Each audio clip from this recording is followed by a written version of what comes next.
ತಮಿಳುನಾಡಿಗೂ ಸನಾತನ ಧರ್ಮಕ್ಕೂ ಇದೆ ಆಳವಾದ ಸಂಬಂಧ. ತಮಿಳು ರಾಜರು, ವಿದ್ವಾಂಸರು, ಸಂತರು ಸನಾತನ ಧರ್ಮವನ್ನ ಮತ್ತು ಸಂಸ್ಕೃತವನ್ನ ಯಾವ ರೀತಿಯಾಗಿ ರಕ್ಷಿಸಿದ್ರು? ಹಿಂದೂ ಧರ್ಮಕ್ಕೆ ತಮಿಳುನಾಡಿನ ರಾಜರ ಕೊಡುಗೆ ಏನು? ತಮಿಳುನಾಡಿನ ಮಂದಿರಗಳು ಹಿಂದೂ ಧರ್ಮದ ಮತ್ತು ಸಂಸ್ಕೃತದ ಕೇಂದ್ರವಾಗಿತ್ತ. ಸನಾತನ ಧರ್ಮವನ್ನ ನಾಶ ಮಾಡ್ತೇವೆ ಅಂತ ಹೇಳುವವರು ಇದನ್ನ ತಿಳ್ಕೊಂಡು ಮಾತನಾಡಿದ್ರೆ ಒಳ್ಳೆಯದು ಅಂತ ಅನ್ಸುತ್ತೆ. ನಮಸ್ಕಾರ. ತಮಿಳುನಾಡಿನ ಸಚಿವ ಉದಯನಿಧಿ ಸ್ಟಾಲಿನ್ ಸನಾತನ ಧರ್ಮದ ಬಗ್ಗೆ, ಹಿಂದೂ ಧರ್ಮದ ಬಗ್ಗೆ ಕಮೆಂಟ್ಗಳನ್ನು ಮಾಡೋದ್ರಲ್ಲಿ, ಹೇಳಿಕೆಗಳನ್ನು ನೀಡೋದ್ರಲ್ಲಿ ಎತ್ತಿದ ಕೈ. ಈ ಹಿಂದೆ ಇವರು ಸನಾತನ ಧರ್ಮ ಅನ್ನುವಂಥದ್ದು ಡೆಂಗ್ಯೂ, ಮಲೇರಿಯಾ ಇದ್ದ ಹಾಗೆ ಅದನ್ನು ನಿರ್ಮೂಲನೆ ಮಾಡಬೇಕು ಅನ್ನುವಂತಹ ಮಾತುಗಳನ್ನು ಹೇಳಿದ್ರು. ಈ ರೀತಿ ಹೇಳಿಕೆಯನ್ನ ನೀಡಿದಂತಹ ಉದಯನಿಧಿ ಸ್ಟಾಲಿನ್ ಅವರಿಗೆ ಗೊತ್ತಿಲ್ಲ ಸನಾತನ ಧರ್ಮ ಅನ್ನುವಂಥದ್ದು ತಮಿಳುನಾಡಿನ ಮಣ್ಣಿನಲ್ಲಿ ಆಳವಾಗಿ ಬೇರೂರಿದೆ ಅಂತ.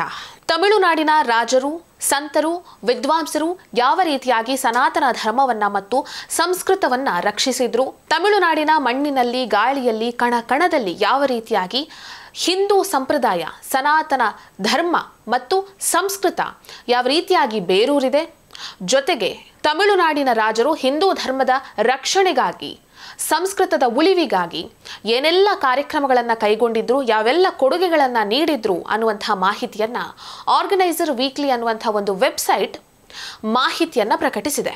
ಮೊದಲನೆಯದಾಗಿ ತಮಿಳುನಾಡಿನ ಕೆಲ ರಾಜವಂಶಗಳು ಹಿಂದೂ ಧರ್ಮದ ಒಳಿತಿಗಾಗಿ ನೀಡಿರುವಂತಹ ಕೊಡುಗೆಗಳ ಬಗ್ಗೆ ಈ ಲೇಖನದಲ್ಲಿದೆ. 1. ಪಲ್ಲವ ರಾಜವಂಶ. ಪಲ್ಲವರು ಹಿಂದೂ ಧರ್ಮದ ಕಟ್ಟ ಪೋಷಕರಾಗಿದ್ರು. ಕಾಂಚೀಪುರಂನಲ್ಲಿರುವ ಕೈಲಾಸನಾಥ ಮಂದಿರ ಸೇರಿದಂತೆ ಕೆಲವು ಆರಂಭಿಕ ಕಲ್ಲಿನ ಮಂದಿರಗಳನ್ನ ನಿರ್ಮಿಸುವ ಜವಾಬ್ದಾರಿಯನ್ನ ಅವರು ಹೊಂದಿದ್ರು. ಇವರು ಸಂಸ್ಕೃತ ಮತ್ತು ತಮಿಳು ವಿದ್ವಾಂಸರನ್ನ ಬೆಂಬಲಿಸಿದ್ರು. ಎರಡೂ ಭಾಷೆಗಳಲ್ಲಿ ಶಾಸನಗಳನ್ನ ನಿಯೋಜಿಸಿದ್ರು. ರಾಜ ಮಹೇಂದ್ರವರ್ಮನ್ ಮತ್ತು ನರಸಿಂಹವರ್ಮನ್ ತಮಿಳು ಸಾಹಿತ್ಯ ಸಂಪ್ರದಾಯಗಳನ್ನ ಪೋಷಿಸುವುದರ ಜೊತೆಗೆ ವೇದಗಳು ಮತ್ತು ಉಪನಿಷತ್ತುಗಳ ಅಧ್ಯಯನಗಳನ್ನ ಉತ್ತೇಜಿಸಿದ್ರು. 2. ಚೋಳ ರಾಜವಂಶ. ಚೋಳರು ಹಿಂದೂ ಧರ್ಮದ ಬಗ್ಗೆ ಅವರ ಅಚಲ ಭಕ್ತಿ ಮತ್ತು ಸಂಸ್ಕೃತ ಪಾಂಡಿತ್ಯಕ್ಕೆ ಅವರ ಕೊಡುಗೆಗಳಿಗಾಗಿ ಹೆಸರುವಾಸಿಯಾಗಿದ್ರು.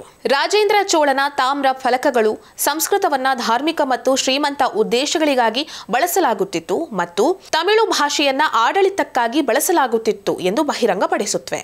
ತಂಜಾವೂರಿನಲ್ಲಿರುವ ಭವ್ಯವಾದ ಬೃಹದೀಶ್ವರ ಮಂದಿರವು ಹಿಂದೂ ಸಂಪ್ರದಾಯಗಳಿಗೆ ಅವರ ಬದ್ಧತೆಗೆ ಸಾಕ್ಷಿಯಾಗಿದೆ. 3. ಪಾಂಡ್ಯ ರಾಜವಂಶ. ಪಾಂಡ್ಯರು ವೈದಿಕ ಸಂಪ್ರದಾಯಗಳ ಪೋಷಣೆಗೆ ಹೆಸರುವಾಸಿಯಾಗಿದ್ರು. ಇವರು ದಕ್ಷಿಣದಲ್ಲಿ ಹಿಂದೂ ಧರ್ಮದ ಉಳಿವಿಗೆ ಕೊಡುಗೆಯನ್ನ ನೀಡಿದ್ರು.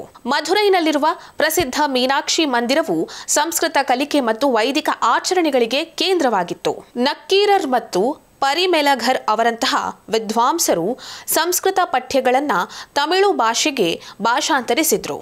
ರಾಜರು ಮಾತ್ರವಲ್ಲ, ತಮಿಳು ಸಂತರು ಕೂಡ ಹಿಂದೂ ಧರ್ಮವನ್ನ ರಕ್ಷಿಸುತ್ತಾ ಪೋಷಿಸುತ್ತಾ ಬಂದಿದ್ರು. 1.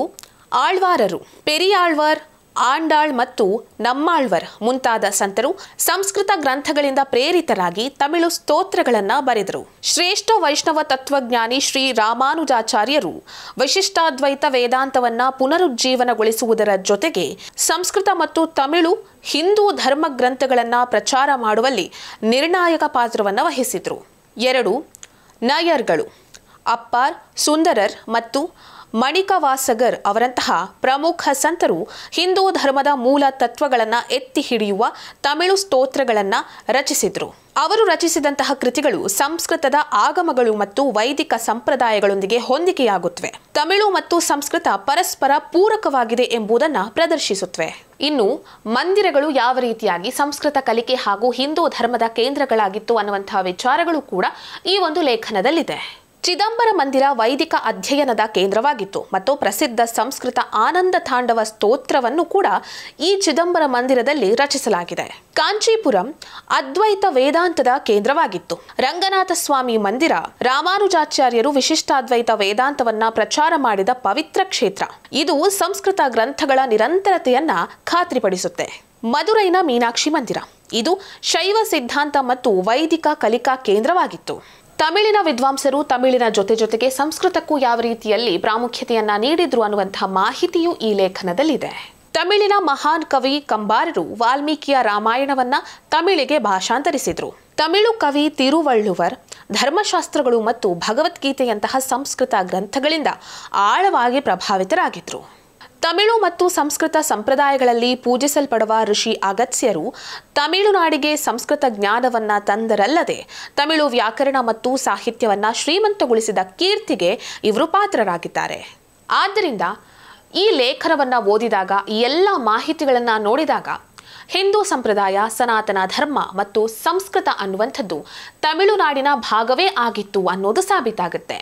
ತಮಿಳುನಾಡಿನಲ್ಲಿದ್ದುಕೊಂಡು ನಾವು ಸನಾತನ ಧರ್ಮವನ್ನ ನಾಶ ಮಾಡ್ತೇವೆ ಅಂತ ಹೇಳುವವರು, ಜೊತೆಗೆ ನಮಗೆ ತಮಿಳು ಭಾಷೆಯಲ್ಲದೆ ಬೇರೆ ಯಾವುದೇ ಭಾಷೆಯನ್ನ ನಮ್ಮ ಮೇಲೆ ಹೇರಬೇಡಿ ಅಂತ ಹೇಳುವವರು, ತಾವು ಸನಾತನ ಧರ್ಮದ ತಳಹದಿಯ ಮೇಲೆಯೇ ನಿಂತುಕೊಂಡು ಮಾತನಾಡ್ತಿದ್ದೇವೆ ಅನ್ನುವಂಥದ್ದನ್ನ ನೆನಪಿನಲ್ಲಿಟ್ಕೊಂಡು ಮಾತನಾಡಿದ್ರೆ ಒಳ್ಳೆಯದು ಅಂತ ಅನ್ಸುತ್ತೆ.